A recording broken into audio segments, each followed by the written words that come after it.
Hello दोस्तों, हमारा प्रश्न है पलायन वेग किसे कहते हैं, हमें बताना है। ठीक है, तो पलायन वेग को अगर हम पलायन वेग की अगर हम बात करें तो इसे इस प्रकार से समझा जा सकता है। मान लीजिए कि हमने क्या किया है, एक गेंद ली है, ठीक है, और इस गेंद को हमने क्या किया है, ऊपर की ओर उछाला है। ठीक है, तो ऊपर की ओर अगर हम यहाँ पे उछालते हैं, मान लीजिए कोई व्यक्ति है, ठीक है, और इसने गेंद को उछाला है, तो यह कुछ दूरी पर जा करके, ठीक है, कुछ इसकी दूरी होगी, यह पुनः क्या हो जाती है, ये पृथ्वी पर आ जाती है।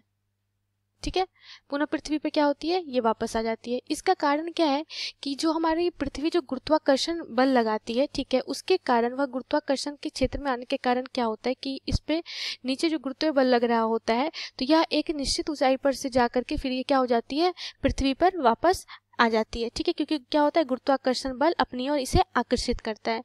लेकिन यदि इस गेंद को इतने वेग से फेंका जाए कि यह इस ग्रह के मतलब पृथ्वी के गुरुत्वाकर्षण बल के क्षेत्र की सीमा के बाहर चली जाए, तो यह वस्तु कभी भी लौटकर वापस पृथ्वी पर नहीं आएगी। ठीक है, तो यह वो जो न्यूनतम वेग होती है वस्तु की, उस ग्रह का उस पृथ्वी के गुरुत्वाकर्षण क्षेत्र पार करने के लिए चाहिए, उस वेग को ही हम क्या कहते हैं, पलायन वेग कहते हैं। ठीक है, तो देखिए जैसे कि हम रॉकेट की बात करें तो रॉकेट क्या होता है कि जब किसी रॉकेट को यदि हम क्या करते हैं, लॉन्च करते हैं, तो क्या होता है कि उसके बाहर सौर मंडल में भेजना होता है, तो इससे गतिज ऊर्जा दी जाती है।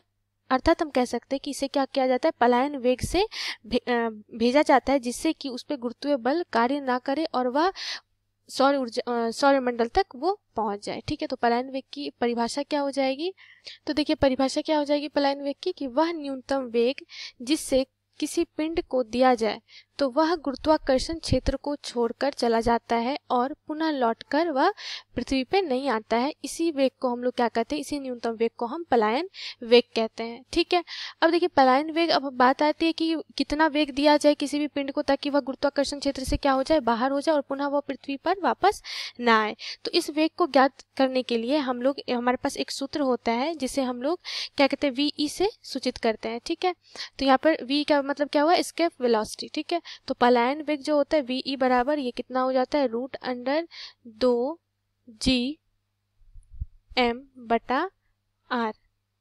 ठीक है, इतने वेग से अगर किसी वस्तु को फेंका जाए तो वो क्या होगी, गुरुत्वाकर्षण क्षेत्र के बाहर हो जाएगी और वह पुनः वापस लौटकर नहीं आएगी। ठीक है, तो यहाँ पे देखिए अगर हम गुरुत्वीय त्वरण का मान यहाँ पे देखिए क्या है, ये जी जो है ये क्या है, ये गुरुत्वाकर्षण नियतांक है, एम क्या है, पृथ्वी का द्रव्यमान है, और आर क्या है, पृथ्वी की त्रिज्या है। ठीक है, अगर हम इसे थोड़ा और मैनिपुलेट करेंगे तो ये क्या हो जाएगा, लिख सकते हैं हम इसे, जी जो होता है गुरुत्वीय त्वरण का मान, जी बराबर क्या होता है, GM बटा क्या होता है, R² के बराबर होता है। ठीक है, तो GM बटा यहाँ पे क्या है, R² है, तो यहाँ पर अगर हम लिखें तो इसे किस प्रकार से लिख सकते हैं, जी का मान, अगर हम इसके लिए जी का मान यहाँ पे पुट कर दे तो VE बराबर जी के टर्म में क्या हो जाएगा, बराबर हो जाएगा √2 g/r के बराबर, क्योंकि R² है। ठीक है, तो ऊपर में एक R आ जाएगा, 2 g/r, तो इसे हम क्या कर सकते हैं, इसके इस पद में भी लिख सकते हैं, जहाँ पे जी क्या है, ये गुरुत्वीय त्वरण है, गुरुत्वीय त्वरण।